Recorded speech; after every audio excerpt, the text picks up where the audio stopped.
கன்னுக்குட்டி எப்படி இருக்கு பாருங்களேன்! நான் கேப்சர் பண்றது தெரிஞ்சோனே சாப்பிடுறத விட்டுட்டு பார்க்க ஆரம்பிச்சுட்டாரு. ரொம்ப ரொம்ப கியூட்ல. இத நின்னு கேப்சர் பண்ணிட்டு வீட்டுக்கு வர்றதுக்குள்ள எனக்கு மனசே இல்ல விட்டுட்டு வர்றதுக்கு. அவ்ளோ கியூட். அப்புறம் வீட்டுக்கு வந்ததுக்கப்புறம் அம்மாவும் நானும் இந்த சாட் ஐட்டம்ஸ் கொஞ்சம் வாங்கிட்டு வந்தோமா, அத உட்காந்து சாப்பிட ஆரம்பிச்சுட்டோம் ஃப்ரெஷ் அப் ஆயிட்டு. எனக்கு இந்த காளான் வாங்கியிருந்தேன். பட் ரொம்ப ரொம்ப சுமார் டேஸ்ட். எனக்கு பிடிக்கல. பட் அம்மா பேல்பூரி வாங்கியிருந்தாங்க. அம்மா பேல்பூரி லவர் பேசிக்கா. ஸோ அதனால இது வாங்கிட்டாங்க. இது ஓகே தான். இது டேஸ்ட் வைஸ் எனக்கு கொஞ்சம் பிடிச்ச மாதிரி இருந்துச்சு. ரொம்ப நெறையாவே குடுத்துருந்தாங்க குவான்டிட்டி வைஸ். அம்மாவுக்கும் இதோட டேஸ்ட் ரொம்ப நல்லா பிடிச்ச மாதிரி இருந்துச்சு. ஓகே அப்படின்னு சொல்லிட்டு இத தான் 2 பேரும் அப்படியே ஷேர் பண்ணி சாப்பிட்டோம். இத சாப்பிட்டு முடிச்சுட்டு அம்மா போயிட்டு நைட் டின்னர் ரெடி பண்ண ஆரம்பிச்சுட்டாங்க. அது நல்லா கொதிக்கும்போதே தெரிஞ்சிருக்கும் உங்களுக்கு தக்காளி பஜ்ஜி தான் அப்படின்னு. எஸ் அதுக்கும் சூடான நல்லா ஆவி பறக்கிற இட்லி அம்மாவே அரைச்ச மாவுல.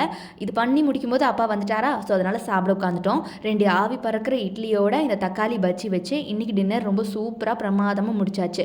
நல்லா இருந்துச்சு.